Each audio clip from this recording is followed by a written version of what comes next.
everybody, it's Zaneta again. Today we're gonna talk about money. How expensive is to live in London? Well, it is super expensive, not gonna lie. London is one of the most expensive cities in the world.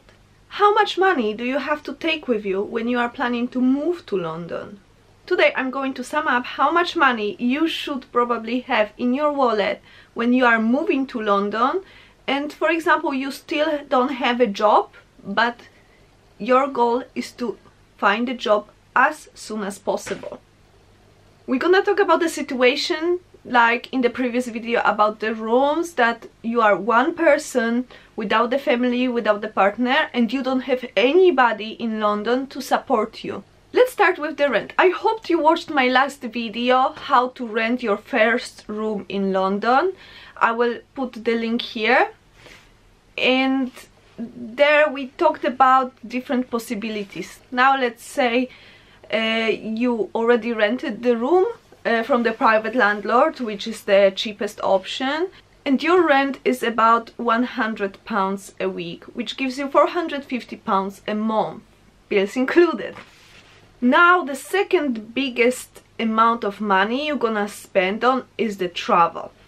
And guys, I strongly recommend you buying the travel card at least for 2 weeks, that you can use everything, not buying pay as you go. Why? Because you will have to be traveling everywhere, especially if you are looking for a job. You will have to go to different places for the interviews. Also national insurance, you will have to get to the job center on time.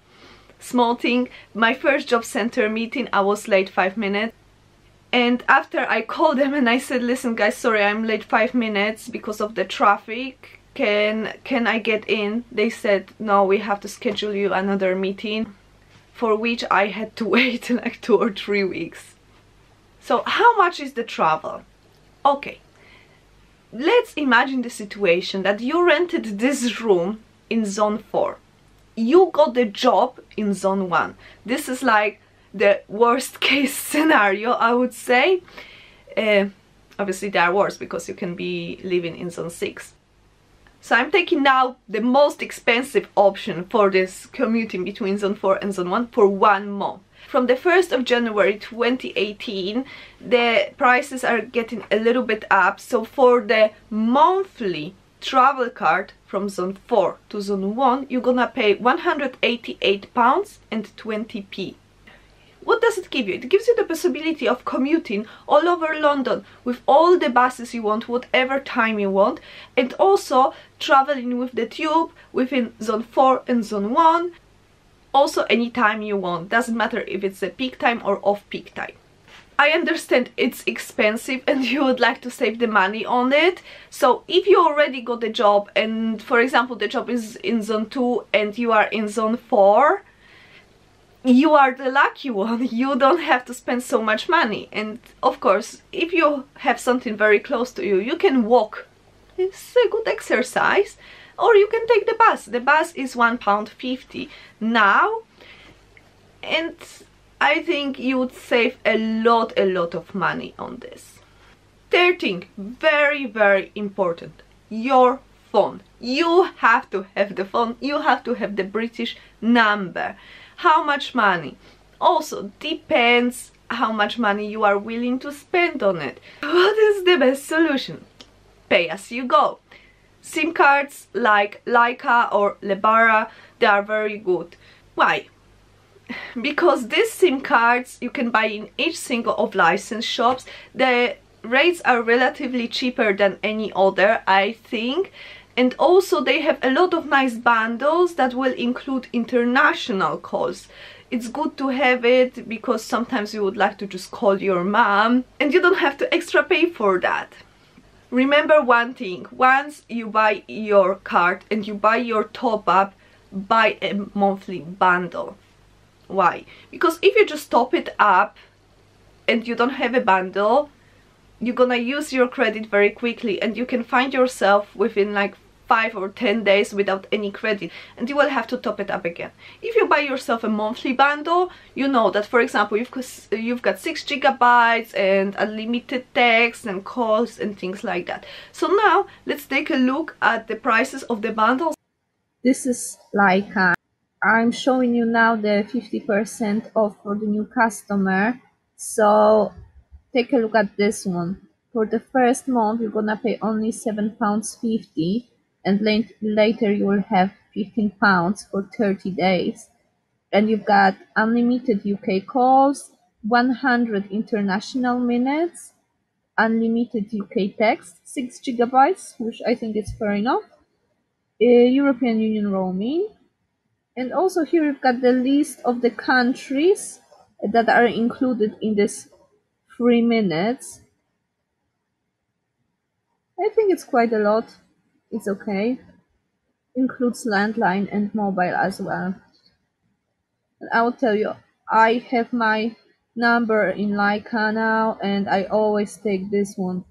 £7.50 for the first month, then £15. 6 gigabytes is enough for me because at work I was connected to Wi-Fi, at home I was connected to Wi-Fi, so whatever I wanted to use, 6 gigabytes was enough. So let's say we're gonna pay £15 a month for the phone. And guys, this is very important, remember about it, because everything in the UK works with the phone call. Job interviews or making an appointment to the job center, everywhere you will have to call. That's the first thing. Second thing, everything works now with data, with internet, and also you don't want to be lost. The city is quite big, you need to have data, you need to have maps, you need also the smartphone. I think this is without a question. And another thing, there are the apps that will make your life easier. For example, TfL apps that will tell you how to get from the place A to the place B the fastest way with the tube or with the buses. And also there are the maps that will show you how much time you have to wait for the certain bus, and so on, so on. Really guys, to have the data always, always, always, this is very important. Number 4, what's that? This is the best thing. Food. Everybody loves food, but how much is it actually to buy your groceries in London? Well, that depends on each single case because everybody eats differently. And I know that there are some people who can be eating just mac and cheese every single day and maybe some cans with beans, but well, I'm not one of these people, so I cannot tell you from my experience. I will tell you how much money I would spend every single month for the grocery, let's say in the beginning. I think more or less £35 a week for one person, just for myself. But well, it's not always £35. Let's say one week I spend £20, another week I spend £50 because, for example, I need a very nice coffee. But this coffee is gonna last me for a month. Have some tips for you guys about the food. First tip is don't be afraid of supermarkets like Lidl. I know in a lot of countries Lidl is considered to be this messy, dirty place. From my experience in London, there are the Lidls who are very decent and they really sell nice products for sometimes half of the price that you would pay in the normal Tesco's. Another one, don't be afraid of the shops that are considered to be more fancy, like Morrison's or Marks and Spencer's. Obviously, if you want to do the big shopping there, you're gonna spend more than in Lidl, but sometimes they have very nice deals. For example, you buy 3, you pay for 2. Or another tip, but it's for every single supermarket, just before closing, they reducing the prices. Because the products, they have some expiration date and they cannot be sold the following day. These products are completely fine, they are not expired, and sometimes you see them half of the price, minus 70%, and this is a good deal if you want to try something new and something nice. If they close at 9 PM, try to go there 8:30 or 8 PM, take a look what is on reduction, and you can save quite a lot of money. My last thought about shopping for food, it's It's better to go for the bigger shopping once a week rather than buying here and there small things every single day. First, because you can plan your budget ahead, you will see how much money you actually spent on this shopping. And the second thing, you can go to the place that you know the prices are better and take your time to choose the products rather than going once to the off-license, once to Tesco's Express, once here, once there. You lose the record of how much you spend, and also in these places it tends to be more expensive. Going out. Obviously it can be optional, but I strongly, guys, recommend you going out. Try to socialize with people, try to speak English.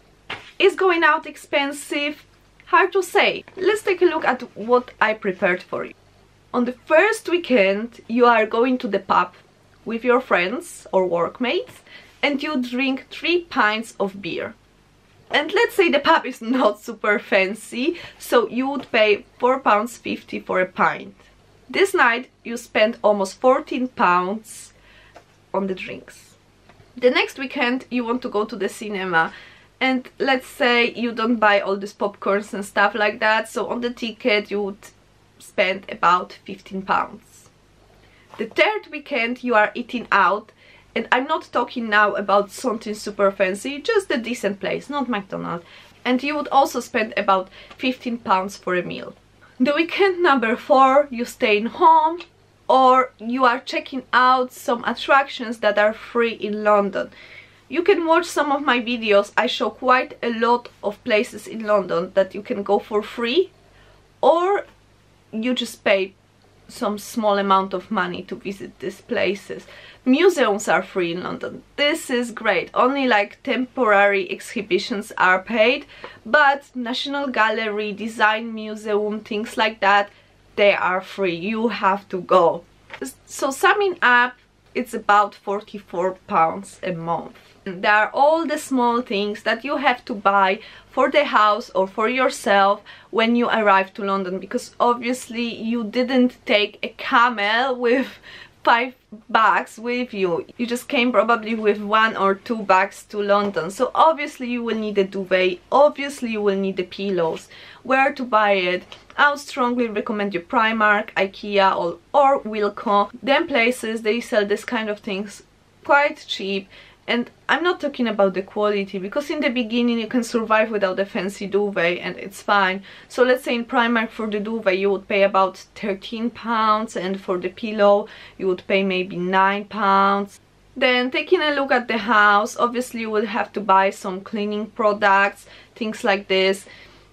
If we are talking about these products, I would strongly recommend you check the Poundland. Why? Because everything is just for £1. And same products you can buy in supermarkets for much more expensive. In Poundland you can find everything you want. The next shop is Pound Scratcher. The concept is similar to the Poundland, but you have all the variety of things that are obviously more than £1. So sometimes you see like plastic boxes, some pieces of furniture, also small things for home. Cheap, just go.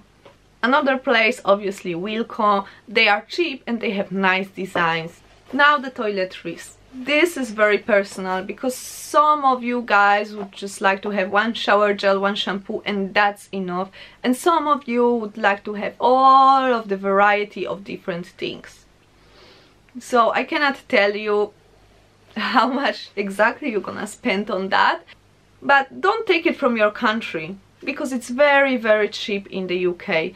You can go, again, to Pound Scratcher or to Poundland, buy the stuff for £1 and that's it. But if you want to budget and you still need something better, let's say, try to find the drugstores that are called Savers. They sell exactly the same products as Boots or Superdrug, but the prices are much more lower. And I know they are not everywhere, but sometimes it's better if you really need to buy a lot because you didn't bring anything with you. Go there with the big canvas bag or the backpack, you're gonna be fine.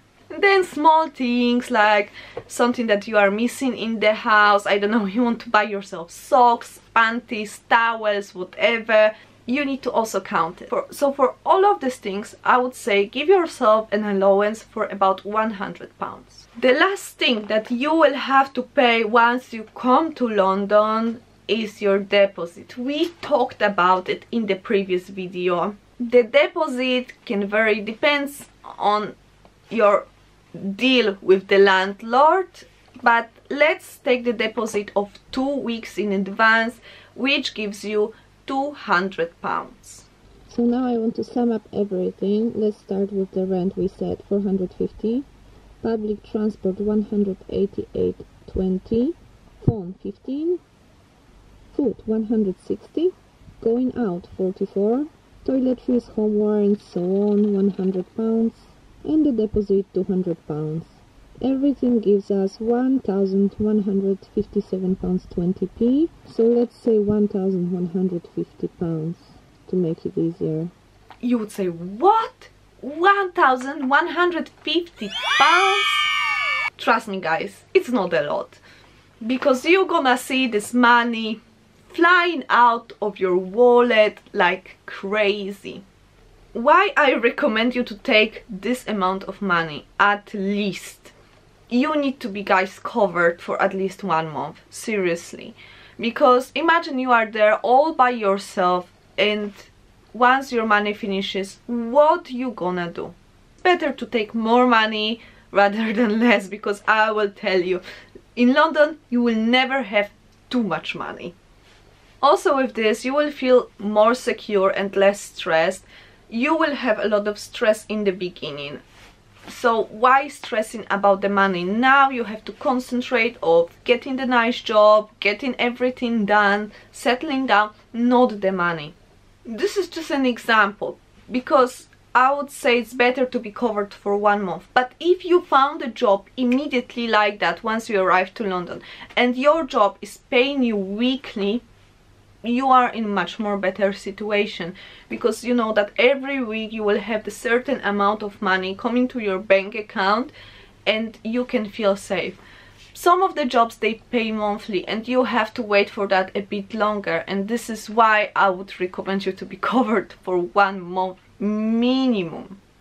Okay guys, I think we already talked about everything. If not, let me know in the comments down below if you agree with me. If you agree you have to take minimum £1,100 with you to kind of survive your first weeks in London. If you are already in London and you remember your first days, how much did you take with you? Did you take too much or did you take not enough, and how did you solve the situation?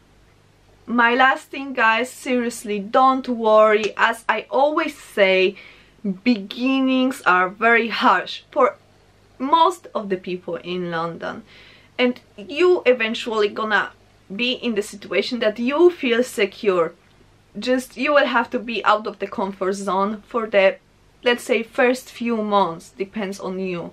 Remember to be ambitious, to be hardworking, to be open to other people, to use your brain, that's important, and you're gonna get to the place that you will say that was worth it, because going to London is an investment.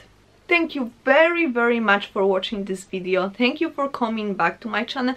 If you are new, subscribe it, because I'm going to be uploading more videos about London and more videos with the tips how to London.